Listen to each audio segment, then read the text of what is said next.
আদালত, তারপরে আউটসোর্সিং যারা আছে তারা নতুন নিয়োগ হতে দেয় না। এগুলোর কারণে শূন্যপদগুলো পূরণ করার ক্ষেত্রে অনেক চ্যালেঞ্জ রয়েছে।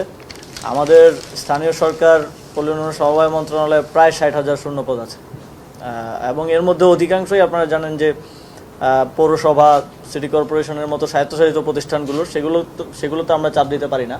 কিন্তু আমাদের মন্ত্রণালয়ের অধীনে যেগুলো আছে সেগুলোতে আমরা ইতিমধ্যেই অনেকগুলো সার্কুলার গিয়েছে। এখানে হচ্ছে এটা একটা বড় সার্কুলার, প্রায় 1665 জন, কিন্তু টোটাল আমার কাছে লাস্ট রিপোর্ট অনুযায়ী 3500 জনের সার্কুলার গিয়েছে বিভিন্ন সংস্থা, দপ্তর সংস্থার, কোথাও 100 জন, 150 জন এরকম করে, এবং আরও প্রসেসিংয়ে আছে। আমরা এটা করছি যে আগামী 1-2 মাসের মধ্যে এই মন্ত্রণালয় থেকে অ্যাটলিস্ট আরও 10,000 নিয়োগ আমরা করব। যদিও অনেক ধরনের জটিলতা আছে, এটার মতো অনেক নিয়োগ কোর্টে বা বিভিন্ন ধরনের জটিলতায় আটকে আছে, কিন্তু আমরা সেগুলো এক্সপার্টাইট করার চেষ্টা করছি।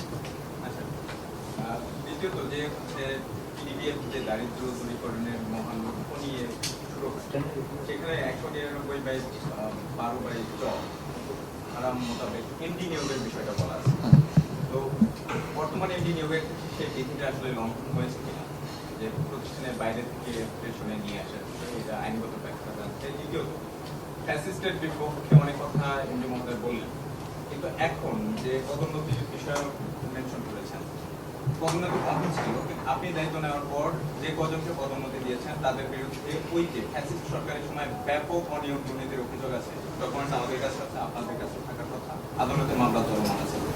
তাহলে হাতে কোনো কয়েকজনকে কিভাবে পদোন্নতি দিলেন? দ্বিতীয়ত, যারা এখানে দীর্ঘদিন নিয়োগ প্রক্রিয়া যেভাবেই হোক, তাদের নিয়োগের ক্ষেত্রে আপনারা একটা কমিটি গঠন করে দিয়েছেন।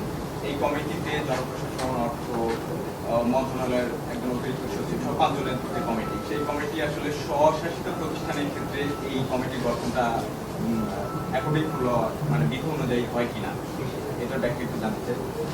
এরপরে অনেকগুলো প্রশ্ন হয়ে যাচ্ছে, একবারই বলবো, আমি দুবার বলবো না, আপনাকে সময় পাবে না। আচ্ছা, ওদের বিষয়ে আপনারা কি করবেন? প্রথমত আপনি যেটা বলেছেন যে ইতিমধ্যে এই 5 মাসের মধ্যে পদোন্নতি দেওয়া হয়েছে, এই 5 মাসের মধ্যে কোনো পদোন্নতি দেওয়া হয়নি। অক্টোবর মাসের 22 তারিখে আমি দায়িত্ব গ্রহণ করি। এই 5 মাসের মধ্যে কোনো পদোন্নতির কার্যক্রম হয়নি। 100তম বোর্ড সভায় সিদ্ধান্ত হয়েছে যে সকল স্তরে পদোন্নতি বঞ্চিত কর্মকর্তারা রয়েছেন যারা ডিজার্ভ করেন, অনেকে 14 বছর ধরে এক পদে দায়িত্ব পালন করছেন, পদোন্নতি পাননি। তো সেই পদোন্নতি প্রদানের জন্য যাতে করে বিধি পদ্ধতি অনুসরণ করে আমরা ঠিকঠাকভাবে পদোন্নতি দিতে পারি, সেই কারণে 100তম বোর্ড সভায় পদোন্নতির জন্য একটা পৃথক কমিটি করা হয়েছে। সেই কমিটি কাজ করছে। সেই কমিটি 100তম বোর্ড সভা সিদ্ধান্ত অনুযায়ী গঠিত হয়েছে। মন্ত্রণালয় সেই কমিটি প্রজ্ঞাপন জারি করেছে, অভিজাতে জারি করেছে।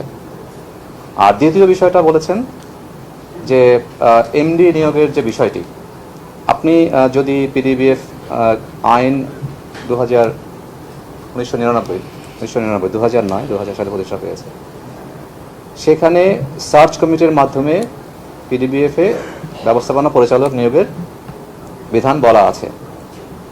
আর একই সঙ্গে পরিচালক নিয়োগের ক্ষেত্রে পরিচালক প্রশাসন এবং পরিচালক অর্থ জনপ্রশাসন মন্ত্রণালয় থেকে ডেপুটেশনে প্রদান করার বিধান আছে।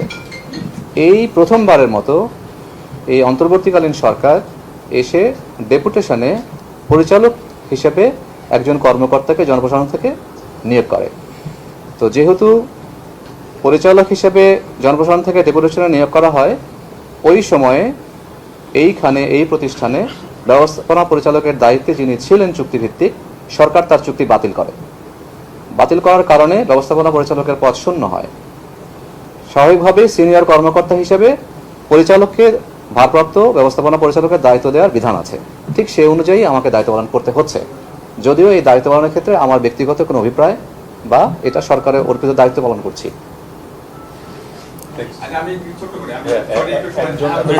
আপনি তো এতগুলো প্রশ্ন করলেন। 100তম বোর্ড সভার বিষয়ে আপনারা বারবার বলছেন 4 জন পদত্যাগ করেছিলেন বোর্ড সভার সদস্য, যারা আওয়ামী সরকারের বিয়োগ করেছেন।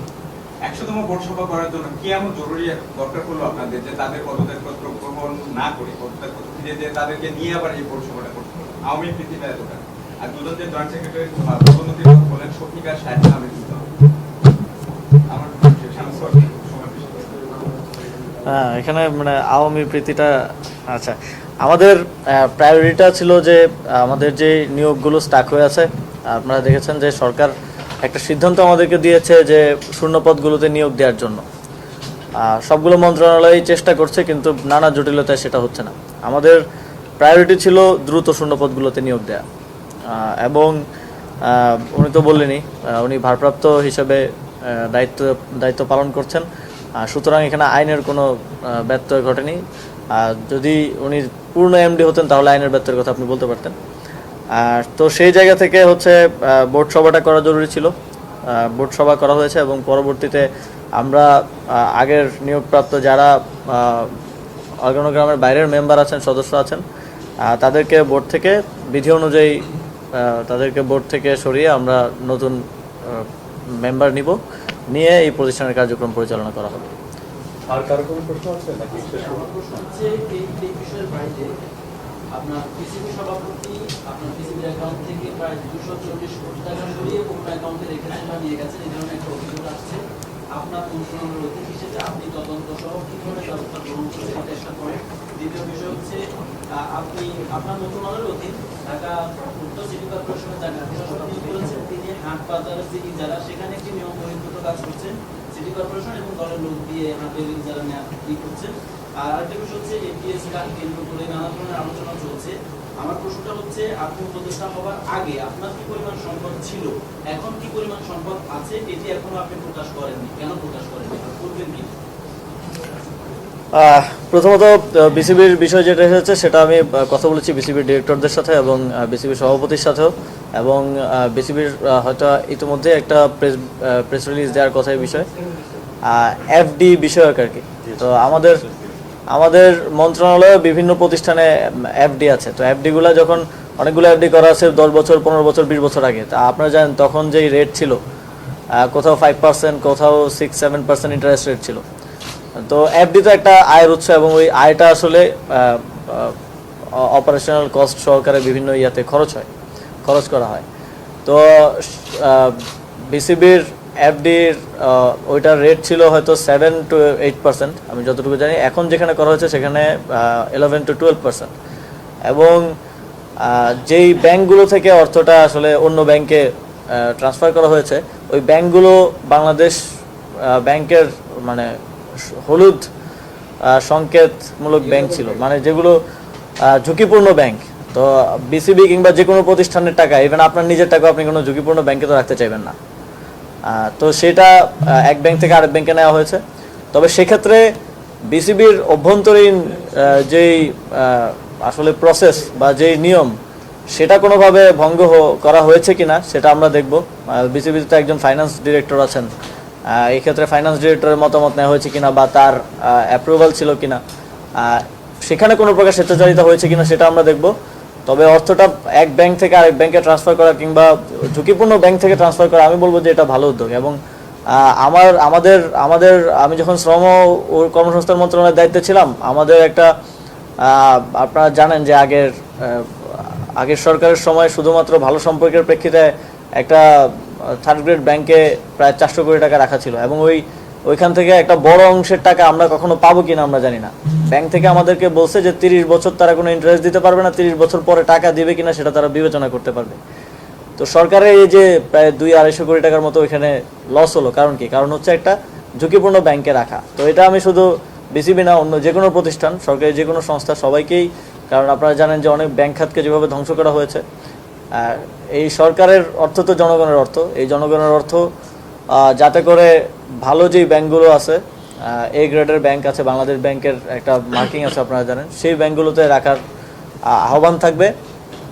আর এর বাইরে আপনারা জানেন যে এর মধ্যে অনেকগুলো কথা চলমান আছে, যে আমার সাবেক এপিএসকে নিয়ে একটা নিউজ হয়েছিল যে তাকে সরিয়ে দেওয়া হয়েছে।